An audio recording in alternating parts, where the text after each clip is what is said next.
어둠이 깊어진 밤 빗줄기가 굵게 쏟아졌다. 나는 낡은 책상에 앉아 아내가 생전에 좋아했던 시집을 읽고 있었다. 정적 속에 타닥거리는 장작 타는 소리와 빗소리만이 들려왔다. 그때였다. 찢어질 듯 날카로운 비명소리가 창밖에서 들려왔다. 나는 읽던 시집을 덮고 창가로 다가갔다. 건너편 집은 불이 환하게 켜져 있었다. 그곳은 내가 퇴직 후 혼자 살기 위해 이사 온 동네에서 유일하게 활기가 넘치는 집이었다. 대기업 임원인 아들, 우아한 사모님인 며느리, 그리고 그들 사이에 끼어있는 고고한 시어머니까지. 나는 그 가족이 겉으로는 완벽해 보인다고 생각했다. 하지만 지금 들려오는 소리는 그 완벽한 가면을 산산조각 내는 비수와 같았다. 네오 같은 게 우리 가문에 들어와서 하는 게 고작 이 모양이야. 대체 뭘 배운 거야? 날카로운 시어머니의 목소리가 빗소리를 뚫고 들려왔다. 뒤이어 남자의 비웃는 듯한 목소리가 들렸다. 어머니 그만하세요. 어차피 저 여자한테 뭘 기대해요. 그냥 놔두세요. 그리고 침묵이 이어졌다. 고통스러운 침묵. 나는 창문 틈으로 그 집 안을 엿보았다. 거실에는 며느리로 보이는 여자가 바닥에 웅크리고 앉아 있었다. 그녀는 아무 말도 하지 않았다. 그저 어깨를 들썩이며 소리 없는 울음을 삼키고 있었다. 빗물에 창문이 흐릿해져 그녀의 얼굴은 잘 보이지 않았지만 그 웅크린 뒷모습에서 절망과 체념이 느껴졌다. 나는 가슴이 답답해져 창문을 닫았다. 빗소리는 여전히 거셌지만 내 안의 소리는 더 컸다. 내 이름은 김지훈. 58살의 대학에서 문학을 가르치다 정년 퇴직했다. 퇴직 후 나는 아내와 함께 조용한 교회에서 여생을 보낼 계획이었다. 하지만 아내가 갑작스럽게 세상을 떠났다. 췌장암이었다. 모든 것이 너무 순식간에 일어났다. 그녀가 떠난 후 나는 삶의 의미를 잃었다. 자식들은 이미 각자 가정을 꾸려 외국에서 살고 있었다.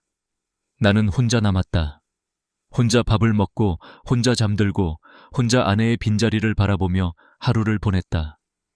처음에는 견딜 수 없었다. 아내가 없는 공간은 낯설고 공허했다. 나는 그 공허함을 채우기 위해 이사를 했다. 하지만 장소만 바뀌었을 뿐 내 안의 공허함은 여전했다. 그 공허함은 때때로 나를 무너뜨렸다. 아내가 떠나고 3년 나는 여전히 그녀의 흔적 속에서 살고 있었다. 그녀가 쓰던 찻잔, 그녀가 즐겨 읽던 책, 그녀가 직접 심은 화초들. 나는 그것들을 버릴 수 없었다. 그것들이 그녀를 기억하는 유일한 길이라고 생각했다. 창밖의 빗소리가 조금 잦아들었다. 건너편 집의 불도 꺼졌다. 모든 것이 다시 평온해진 듯했다. 하지만 나는 알고 있었다. 그 평온함 아래에는 깊은 상처와 고통이 숨겨져 있다는 것을. 아내를 잃은 나의 상처처럼, 그리고 빗속에서 소리 없이 울던 그 며느리의 상처처럼. 내가 이 동네로 이사 온 지도 어느덧 2해가 다 되어간다. 특별할 것 없는 조용한 동네였다. 그저 매일 아침 새들이 지저귀고 늦은 오후면 아이들의 웃음소리가 놀이터를 채우는 그런 평화로운 곳. 하지만 나에게는 그 평화로움조차 낯설었다. 아내가 없는 평화는 마치 그림자 없는 햇빛처럼 공허했다. 나의 하루는 늘 똑같았다. 아침 일찍 일어나 아내가 좋아하던 커피를 내리고 창가에 앉아 신문을 읽었다. 점심은 대충 빵 한 조각으로 때우고 오후에는 서재에서 책을 읽거나 밀린 논문을 정리했다. 저녁이면 텃밭에서 상추나 깨짚을 땄다.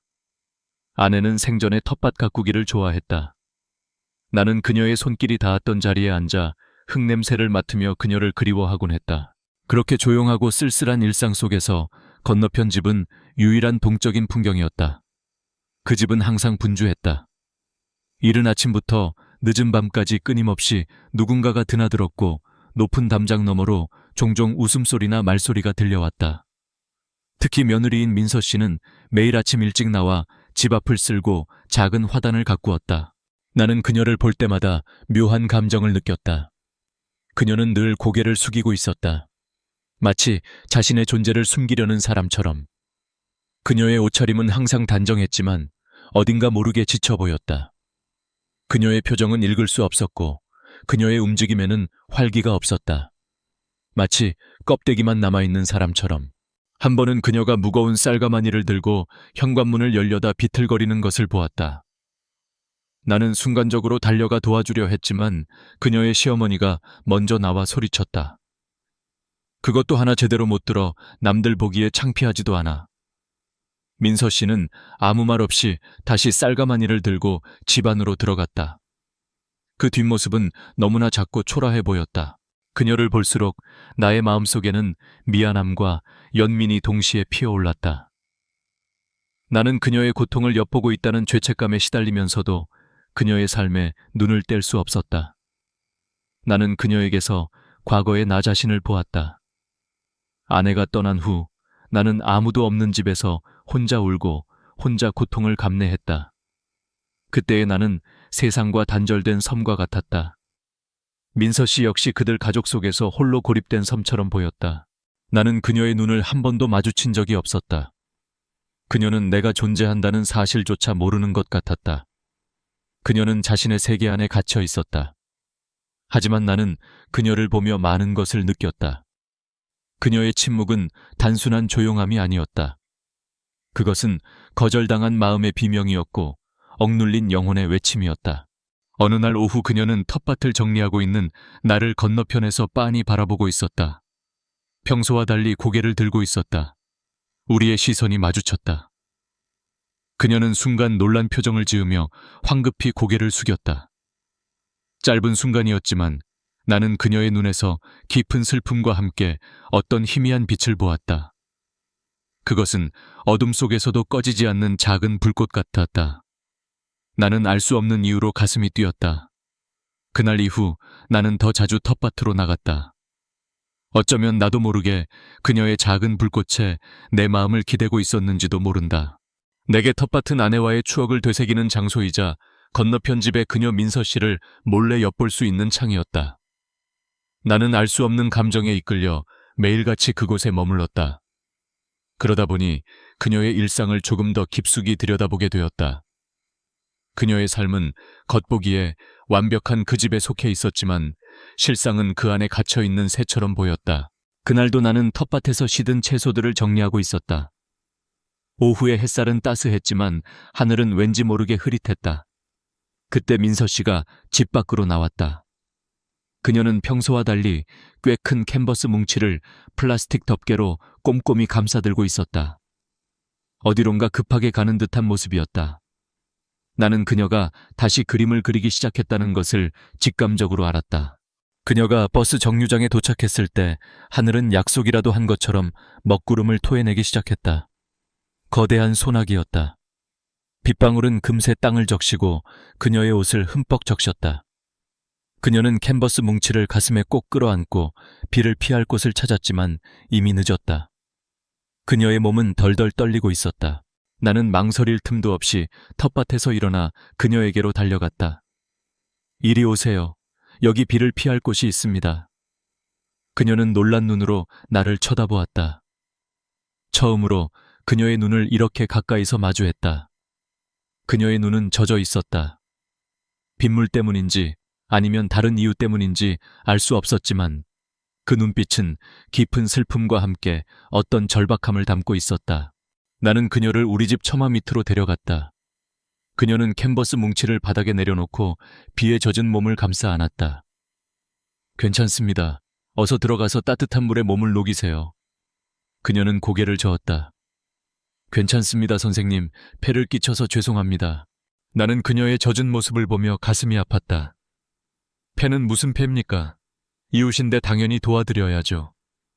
나는 마른 수건 2장을 가져와 그녀에게 건넸다. 그녀는 한 장으로 머리를 닦고 다른 한 장은 캔버스 뭉치를 덮는 데 썼다. 그 모습에서 그녀에게 그림이 얼마나 소중한 존재인지 알 수 있었다. 빗줄기가 조금 잦아들었을 때 나는 그녀를 안심시키기 위해 말을 걸었다. 혹시 화가이신가요? 그녀는 흠칫 놀라며 나를 쳐다보았다. 아닙니다. 그저 취미로. 그녀는 말을 흐렸다. 그때였다. 바람이 불어와 캔버스 덮개가 살짝 들렸다. 나는 그 틈새로 보이는 그림의 한 부분을 보았다. 강렬한 붉은색과 푸른색이 뒤섞여 마치 격렬한 폭풍우를 표현하는 듯했다.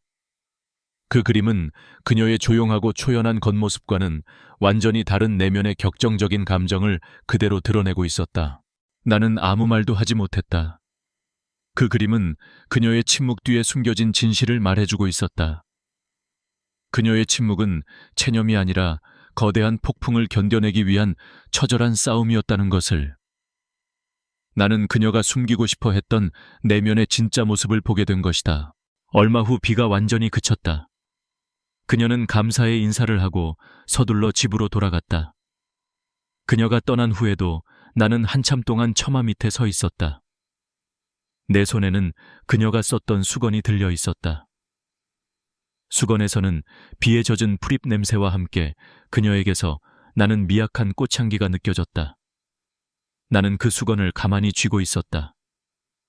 그녀의 침묵 속에서 내가 발견한 작은 불꽃이 이제는 꺼뜨릴 수 없는 내 마음속의 희망으로 타오르기 시작했다. 그녀와 나의 관계가 단순히 이웃에서 벗어나기 시작한 순간이었다. 건물 처마 밑에서의 짧은 만남 이후 우리는 전과는 다른 눈으로 서로를 바라보게 되었다. 그녀는 나를 단순한 이웃집 노인이 아닌 자신의 비밀스러운 내면을 엿본 사람으로 인식하게 된 것 같았다. 나 역시 그녀를 그저 건너편 집에 사는 불쌍한 며느리가 아닌 깊은 상처와 뜨거운 열정을 품고 있는 한 사람으로 받아들이게 되었다. 그날 이후 우리는 우연을 가장한 만남을 자주 가졌다. 나는 텃밭에 물을 주러 나갔고 그녀는 화단에 꽃을 심으러 나왔다. 우리는 멀리서 서로에게 고개 숙여 인사를 했다. 처음에는 어색했지만 시간이 지나면서 그 인사는 우리만의 교감 방식이 되었다. 때로는 그녀가 작은 채소 바구니를 들고 와 내게 건넸다. 선생님, 텃밭에 있는 채소들이 너무 싱싱해서요. 나는 그녀가 준 채소들을 받아들고 진심으로 고마워했다. 그녀는 그제야 희미하게 미소를 지었다. 어느 날 오후 나는 우편함을 정리하다가 그녀가 돌아오는 것을 보았다. 그녀의 손에는 작은 그림 도구들이 들려 있었다. 나는 용기를 내어 말을 걸었다. 혹시 그림을 계속 그리시는 건가요? 그녀는 깜짝 놀라며 손에 든 도구들을 숨기려 했다. 아, 네. 그냥 취미 삼아. 그녀는 아직도 자신의 그림을 숨기려 했다. 나는 그녀의 마음을 이해했다. 그녀에게 그림은 가족에게 인정받지 못하는 비밀스러운 탈출구와 같았을 것이다. 숨길 필요 없어요. 지난번에 본 그림 정말 아름다웠습니다. 마치 세상의 모든 아픔을 응축해 놓은 것 같았죠. 나의 말에 그녀는 멈칫했다.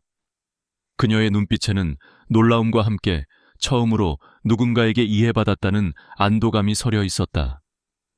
우리는 그렇게 조금씩 마음의 문을 열기 시작했다. 우리는 벤치에 나란히 앉아 이야기를 나누기 시작했다. 나는 내 아내 이야기를 했다. 아내가 떠난 후의 공허함, 그리고 그녀가 남긴 흔적들 속에서 홀로 살아가는 나의 외로움을 담담하게 털어놓았다. 그녀는 아무 말 없이 내 이야기를 들었다. 그녀의 눈빛은 따뜻했다. 그녀의 침묵은 단순한 정적이 아니라 모든 것을 이해하고 감싸 안는 위로와 같았다. 그녀도 조심스럽게 자신의 이야기를 꺼냈다. 그녀의 시어머니는 항상 완벽한 며느리를 원했다. 완벽한 집안일을 하고 완벽한 아내 역할을 하며 시부모님 말씀에 절대 거역하지 않는 그런 존재. 그녀의 남편은 성공을 위해 가족의 기대를 충족시키려 애썼고 그 과정에서 아내의 존재는 지워지고 말았다. 그녀는 가족들 틈에서 늘 투명인간처럼 느껴진다고 했다. 아무리 노력해도 그들의 시선은 언제나 그녀를 비껴갔고 그녀의 목소리는 아무도 듣지 않았다. 저는 그저 제가 좋아하는 그림을 그리고 싶었어요. 하지만 그들에게 제 그림은 시간 낭비일 뿐이었죠. 저의 존재 가치를 증명하기 위해 더 열심히 집안일을 했어요. 하지만 그럴수록 그들은 저를 더 하찮게 여겼어요. 저는 그저 그들에게 보이지 않는 존재가 되어버린 것 같아요. 그녀의 목소리는 떨리고 있었다. 나는 그녀의 손을 조심스럽게 잡았다. 그녀의 손은 차가웠지만 떨림 속에서 그녀의 깊은 상처가 느껴졌다. 우리는 서로 다른 삶을 살아왔지만 같은 종류의 외로움을 느끼고 있었다. 나는 아내를 잃은 공허함에, 그녀는 가족 속에서 잃어버린 자신 때문에. 우리의 대화는 단순한 이야기가 아니었다. 그것은 서로의 상처를 어루만져주는 치유의 시간이었다. 그날 저녁 그녀는 집으로 돌아가기 전 내게 말했다. 선생님 덕분에 오늘 하루만큼은 제가 살아있다는 걸 느꼈어요. 그 말은 내 가슴 깊은 곳에 울림을 주었다. 나는 그녀에게서 위안을 얻고 있었다. 그녀의 존재는 나의 공허한 삶에 드리워진 그림자를 걷어내는 따스한 햇살과 같았다. 민세와 나의 관계는 서서히 변해갔다.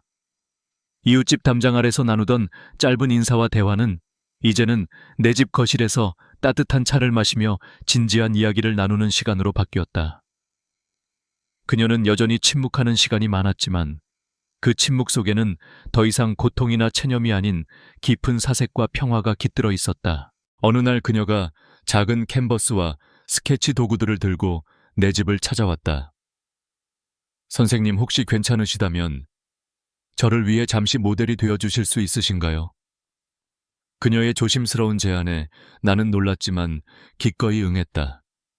나는 아내의 흔적이 가득한 서재의 낡은 의자에 앉았다. 그녀는 그곳에 화구를 펼치고 나를 바라보았다. 그녀의 눈빛은 달랐다.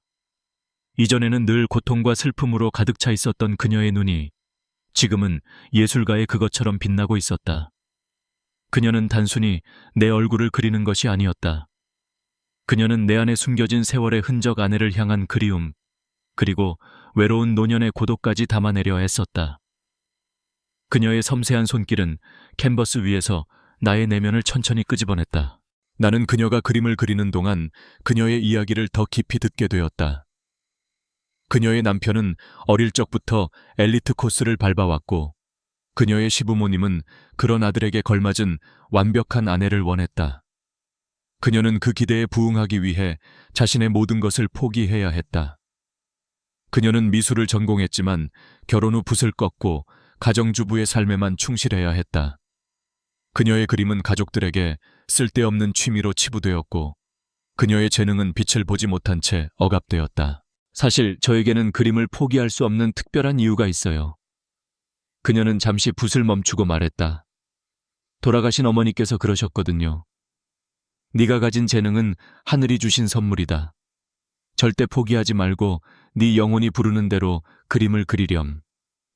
그 말씀이 저를 버티게 하는 유일한 힘이었어요. 그녀의 눈가에 눈물이 고였다. 나는 그녀의 슬픔을 이해했다.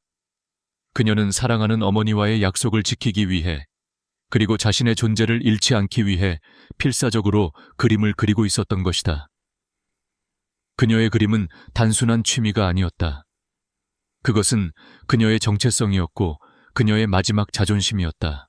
며칠에 걸쳐 그림은 완성되었다. 나는 그림을 보는 순간 숨을 멈출 수밖에 없었다. 캔버스 속의 나는 단순히 의자에 앉아있는 노인이 아니었다. 깊은 눈빛 속에 아내를 향한 그리움이 담겨 있었고 굳게 담은 입술에는 고독을 견뎌내는 힘이 서려 있었다. 그녀는 나의 내면 깊숙한 곳까지 들여다본 것이다. 그날 저녁 나는 그녀에게 말했다. 민서 씨, 이 그림은 제가 저 자신을 처음으로 제대로 보게 해준 것 같습니다. 감사합니다. 그녀는 쑥스러워하며 고개를 숙였다. 저야말로 감사합니다, 선생님. 그림을 그리는 동안 제 영혼이 숨쉬는 것을 느꼈어요. 그녀가 그린 그림은 우리 사이에 보이지 않는 벽을 완전히 허물었다. 나는 그녀의 그림 속에서 아내의 흔적을 찾았고 그녀는 나의 삶에서 자신의 존재 가치를 발견했다. 우리는 서로에게 거울이 되어 주었고 서로의 상처를 치유하는 따뜻한 빛이 되었다. 나는 그녀가 더 이상 침묵 속에서 혼자 울지 않기를 바랐다. 그리고 그녀가 자신의 진짜 모습을 세상에 드러낼 용기를 가질 수 있도록 돕고 싶었다. 그것이 내게 남은 마지막 삶의 의미처럼 느껴졌다. 우리의 관계가 깊어질수록 나는 민서 씨의 삶을 더 가까이에서 보게 되었다. 그녀는 완벽한 며느리이자 아내로 살기 위해 자신의 모든 것을 희생하고 있었다. 새벽 일찍 일어나 가족들의 식사를 준비하고 늦은 밤까지 집안일을 했다. 그녀의 시어머니는 그녀를 하녀 부리듯 했고 남편은 그녀의 노력에 눈길조차 주지 않았다. 나는 그들의 잔인한 무관심 속에서 그녀가 어떻게 버텨왔는지 이해할 수 있었다. 어느 날 저녁 그녀는 늦은 시간까지 텃밭에 나와 있었다. 나는 그녀가 혹시나 밤바람에 감기라도 걸릴까 염려되어 따뜻한 차를 들고 그녀에게 다가갔다. 그녀는 내게 그동안 말하지 못했던 비밀을 털어놓았다. 선생님, 사실 저는 어머니와의 약속 때문에 이 모든 것을 견디고 있어요. 그녀의 목소리는 떨리고 있었다. 돌아가시기 전 어머니께서는 제 손을 잡고 말씀하셨어요. 민서야, 네가 좋은 집안의 며느리가 되는 것은 나에게 큰 기쁨이다. 그러니 그 집안의 명예를 지키고 흠이 되지 않도록 언제나 최선을 다하렴. 저는 어머니의 마지막 소원을 들어드리고 싶었어요. 그래서 이 결혼을 택했고 그들의 기대에 맞추려 노력했어요. 그녀는 고통스러운 표정으로 말을 이었다. 하지만 그럴수록 저는 저 자신을 잃어갔어요.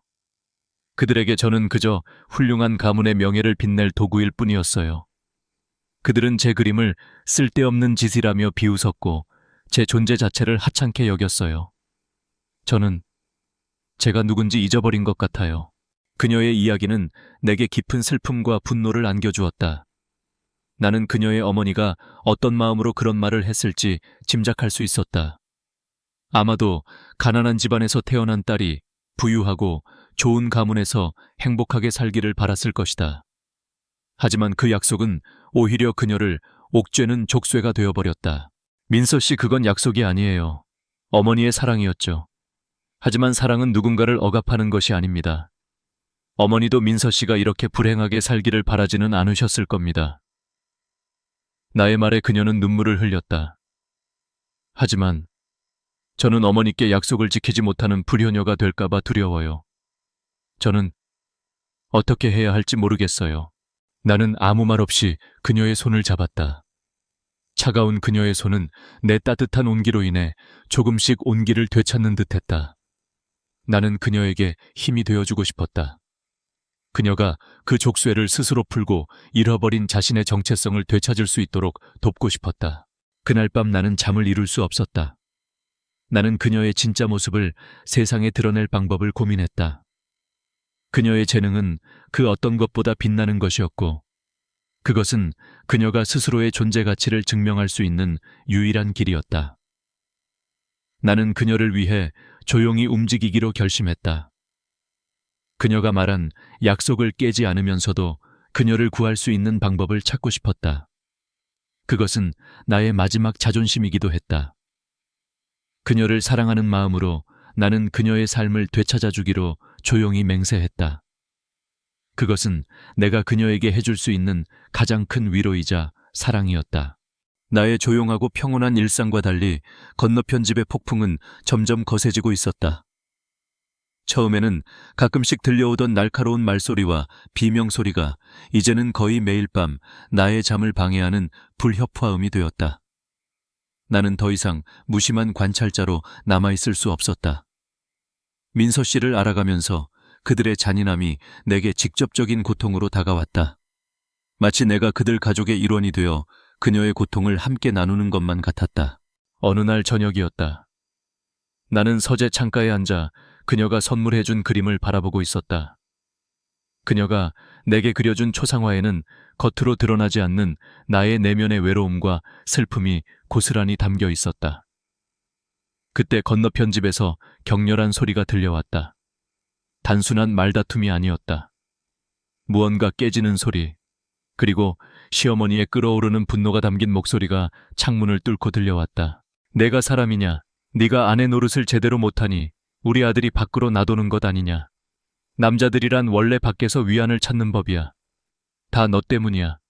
너의 이 침묵이, 너의 이 답답함이 내 아들을 병들게 하는 거라고. 나는 심장이 쿵 하고 떨어지는 것을 느꼈다. 밖으로 나도는 것이라는 시어머니의 말은 명백한 외도를 시사하는 것이었다. 민서 씨의 남편이 다른 여자를 만나고 있다는 사실을 가족들도 알고 있었다는 뜻이었다. 아니, 더 나아가 시어머니는 오히려 그녀에게 그 책임을 전가하고 있었다. 민서 씨가 완벽하지 못했기 때문에 아들이 바람을 피울 수밖에 없었다는 말도 안 되는 논리였다. 그들의 잔인함은 상상을 초월했다. 나는 창문 틈으로 그 집 거실을 엿보았다. 남편이 거실 소파에 앉아 무관심한 표정으로 텔레비전을 보고 있었다. 시어머니는 흥분해서 소리치고 있었고, 민서 씨는 그 모든 비난을 온몸으로 받으며 바닥에 무릎을 꿇고 있었다. 그녀는 아무런 반박도 하지 않았다. 그저 고개를 숙인 채 손을 하얗게 질리도록 움켜쥐고 있었다. 그녀의 어깨가 미세하게 떨리는 것이 보였다. 그것은 두려움이 아니라 깊은 절망과 배신감 때문이었을 것이다. 그들의 대화는 계속 이어졌다. 네가 이렇게 무능력해서 우리 아들이 얼마나 힘들겠냐. 너 때문에 우리 가문의 명예가 땅에 떨어질 지경이야. 이제 그만 끝내자. 너 같은 애를 며느리로 둔 걸 후회한다. 시어머니의 말은 비수처럼 그녀의 가슴에 박혔을 것이다. 남편은 그 모든 상황을 그저 구경꾼처럼 방관하고 있었다. 그의 얼굴에는 아내에 대한 어떤 감정도 찾아볼 수 없었다. 그저 짜증스럽다는 표정뿐이었다. 나는 더 이상 이 상황을 보고만 있을 수 없었다. 내 마음속에서 뭔가가 폭발하는 것 같았다. 민서 씨의 어머니가 그녀에게 부탁했던 명예를 지키라는 약속이 얼마나 허망한 것이었는지, 그들의 말과 행동이 얼마나 위선적인지 분명하게 드러났다. 그들은 그녀의 삶을 짓밟고 그녀의 재능을 무시하며 그녀의 영혼을 파괴하고 있었다. 나는 망설임 없이 현관문을 열고 밖으로 나갔다. 나는 그녀의 집에 직접 찾아가 그들에게 소리치고 싶었다. 하지만 현관문 앞에서 나는 멈춰 섰다. 내가 지금 당장 그곳에 가서 무슨 말을 한들 그들이 들을 리 만무했다. 오히려 민서 씨의 상황만 더 악화시킬 뿐이었다. 그들은 이미 그녀를 벼랑 끝으로 몰아붙이고 있었다. 내가 그녀를 구하려면 그들의 세상이 뒤집힐 만한 충격을 주어야만 했다. 나는 숨을 고르고 조용히 집으로 돌아왔다. 그리고 서재 책상에 앉아 민서 씨의 그림들을 하나씩 꺼내보았다. 그녀가 내게 보여줬던 붉은 폭풍의 그림, 그리고 내가 모델이 되어주었던 초상화. 그 모든 그림들 속에는 그녀의 침묵과 고통, 그리고 억눌린 재능이 생생하게 살아 숨쉬고 있었다. 나는 결심했다.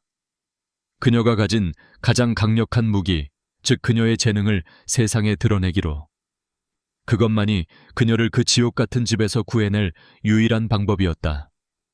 더 이상 침묵하는 것은 죄악이었다. 나는 그녀에게 약속했다. 보이지 않는 침묵의 약속으로 반드시 그녀의 삶을 되찾아 주겠다고. 나는 민서 씨의 그림들을 밤새도록 바라보았다.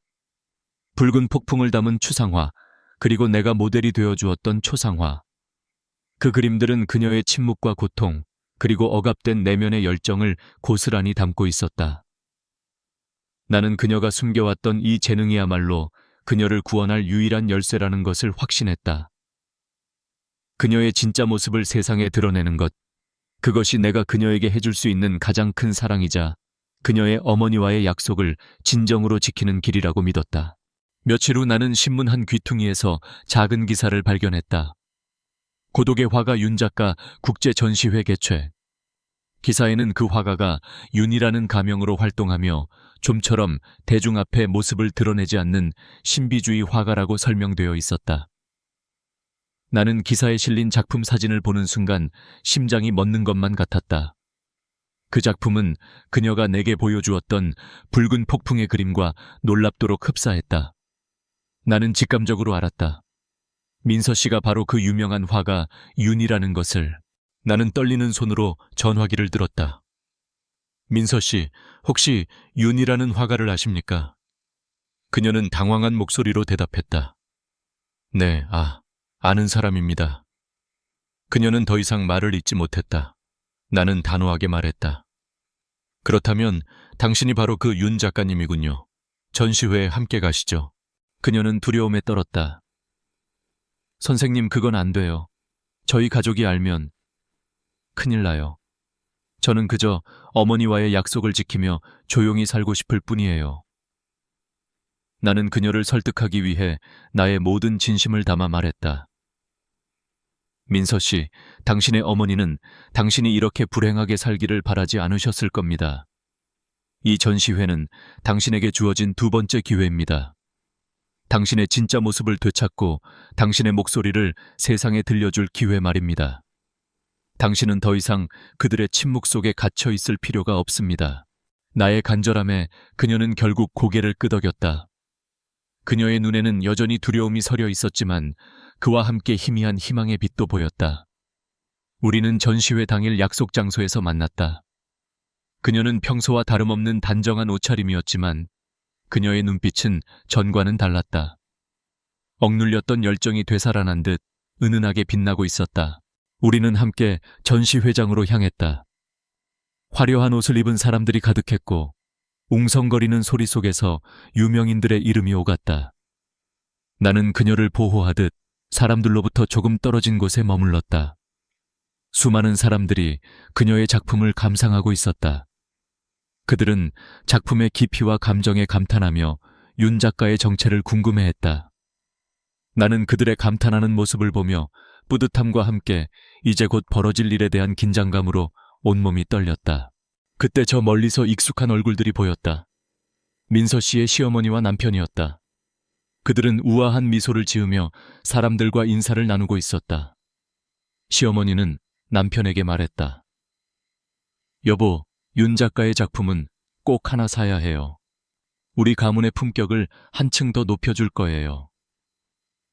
그들의 대화를 엿들은 나는 소름이 돋았다. 그들은 자신들이 그토록 무시하고 억압했던 재능의 주인이 바로 그들의 며느리라는 사실을 꿈에도 모른 채 그녀의 작품을 탐내고 있었던 것이다. 잠시 후 사회자가 무대에 올랐다. 여러분, 오늘 이 자리에 귀한 손님을 모셨습니다. 바로 전 세계가 주목하는 신비의 화가 윤 작가님입니다. 사람들의 시선이 무대를 향했다. 스포트라이트가 무대 옆을 비추었고 모든 이들이 숨죽인 채 그녀의 등장을 기다렸다. 민서 씨는 내게 마지막으로 희미한 미소를 지었다. 그것은 두려움이 아닌 마침내 자신을 세상에 드러낼 용기를 담은 미소였다. 그리고 민서 씨가 천천히 무대로 걸어나갔다. 사람들의 웅성거림은 순식간에 정적으로 변했다. 그녀의 시어머니는 들고 있던 와인잔을 떨어뜨렸다. 쨍그랑 소리가 정적 속에서 유난히 크게 울렸다. 남편의 입은 멍하니 벌어져 있었고 그의 눈은 의심과 충격으로 가득 차 있었다. 그들 가족은 그저 침묵한 채 세상의 모든 빛을 받으며 무대 위에 서 있는 며느리, 즉 세계적인 화가 윤을 넋을 잃고 바라보았다. 그녀의 침묵은 끝났다. 이제 그녀의 그림이 모든 것을 말할 차례였다. 정적이 흐르던 전시회장에는 걷잡을 수 없는 소동이 일어났다. 민서 씨의 시어머니는 충격으로 바닥에 떨어진 와인잔 조각들 위로 비틀거리며 다가왔다. 남편은 멍하니 입을 벌린 채 무대 위 민서 씨를 넋을 놓고 바라보았다. 그들의 완벽했던 세상은 순식간에 산산조각 나기 시작했다. 시어머니는 황급히 무대 위로 올라가 민서 씨의 팔을 잡아 끌었다. 박민서, 너 지금 무슨 짓이야? 당장 내려와. 우리 가문에 먹칠을 하려고 작정했어. 그녀의 목소리는 분노와 당혹감으로 떨리고 있었다. 남편도 뒤늦게 정신을 차리고 다가와 민서 씨를 향해 소리쳤다. 당신 대체 왜 이러는 거야? 우리 가족을 망치려고 해. 민서 씨는 차분했다. 그녀의 눈빛은 이전에 침묵하던 며느리가 아니었다. 그녀는 조용히 시어머니의 손을 뿌리치고 마이크를 들었다. 저의 이름은 박민서입니다. 그리고 저는 여러분이 아시는 화가 윤이 맞습니다. 그녀의 목소리는 잔잔했지만 그 어떤 웅변보다도 강렬하게 울렸다. 전시회장은 그녀의 말 한마디 한마디에 숨죽였다. 저는 지난 몇 년간 어머니의 약속을 지키기 위해 노력했습니다. 좋은 가문의 명예를 지키고 완벽한 며느리가 되기 위해 저의 모든 것을 포기했죠. 하지만 그들은 저를 사람으로 보지 않았습니다. 저의 재능을 조롱하고 저의 존재 가치를 하찮게 여겼습니다.